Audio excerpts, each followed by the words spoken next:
How are you? Hope all of you are fine and safe at your home. Students, in previous video we have started our chapter number 5, water, from our geography book. Now let we continue our topic. Now the next topic is ocean circulation. Students, there is something magical about walking bare feet on the seashore. जब हम सी शोर में कहीं समुद्र के किनारे होते हैं तो उसमें बेयर फीट मतलब खुले पैर जो चलते हैं, तब उसमें कुछ मैजिकल होता है.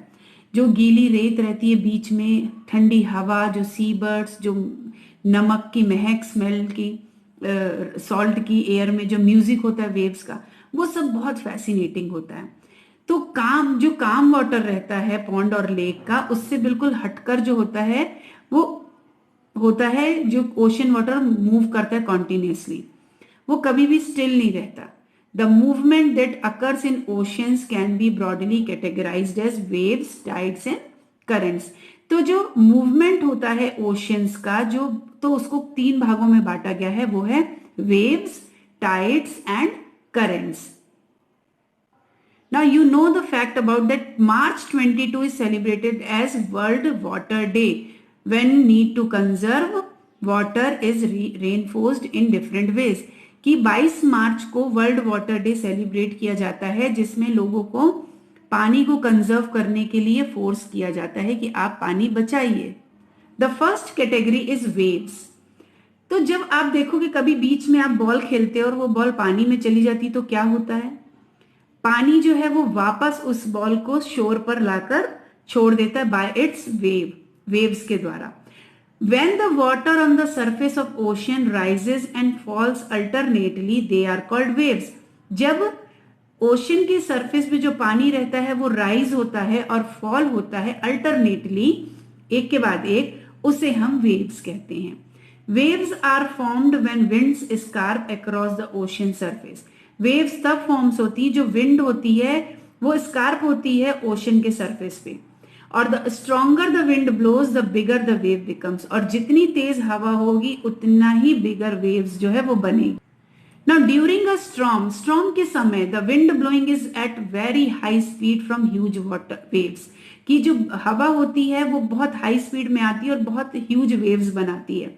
These may cause tremendous destruction, जिसके कारण बहुत भारी नुकसान होता है. An earthquake, a volcanic eruption or underwater landslides can shift large amount of ocean water. तो इन सब में large water जो है वो समा जाता है. As a result, a huge tidal wave called tsunami. तो इसका जो रिजल्ट होता है वो एक बहुत बड़ी टाइडल वेव बनती है जिसे सुनामी कहते हैं. That may be as high as 15 meter is formed. 15 metre से ऊंची बनती है वो. The largest tsunami ever measured was 150 meter. जो सबसे बड़ी सुनामी मेजर की गई है वो है 150 metre height. These waves travel at the speed of more than 700 kilometre per hour. कि ये जो वेव्स हैं वो 700 किलोमीटर पर आवर्स की रफ्तार से चलती हैं. The tsunami of 2004 caused widespread damage in the coastal areas of India. जो 2004 में सुनामी आई थी उसने बहुत भारी नुकसान किया था इंडिया के कोस्टल एरियाज में. Indira point of in the Andaman and Nicobar island got submerged after tsunami. तो जो इंदिरा पॉइंट है अंडमान और निकोबार आइलैंड का, वो पूरी तरह से सुनामी में भर गया था, सबमर्ज हो गया था. Now tsunami is a Japanese word. Tsunami एक जापानीज वर्ड है जिसका मतलब होता है हार्बर वेज. कि जब हार्बर जो है वो डिस्ट्रॉय होता है कहीं भी, उसे सुनामी कहते हैं. Second category is tides. The rhythmic rise and fall of ocean water twice in a day is called a tide. कि जब रिदमिक राइज होता है, फॉल होता है, राइज एंड फॉल होता है ओशन वाटर का 2 बार, उसे टाइड कहते हैं. It is high tide when water covers much of a shore by rising to its highest level. कि उसे हाई टाइड कहा जाता है जब पानी जो है वो ज्यादा कवर करता है शोर को अपने हाईएस्ट लेवल पे. और लो टाइड होता है जब वाटर जो है फॉल होता है लोएस्ट लेवल पे और रिसीड्स करता है शोर से. तो जो स्ट्रॉन्ग ग्रेविटेशनल पुल होता है वो एक्सर्ट करता है सन के द्वारा मून से अर्थ सरफेस पे, तो उसके कारण जो है वो टाइड होती है. The water of the earth closer to the moon. जो वाटर है अर्थ का वो मून से क्लोजर है और pulled under the influence of moon's gravitational force, और वो मून के ग्रेविटेशनल फोर्स के अंडर में है, एंड कॉजेज हाई टाइड, जिससे हाई टाइड होता है। During the full moon and new moon day और फुल मून डे के टाइम पर जो अर्थ होता है वो सेम लाइन पर होता है, तो जो टाइड्स होती हैं वो हाईएस्ट होती हैं।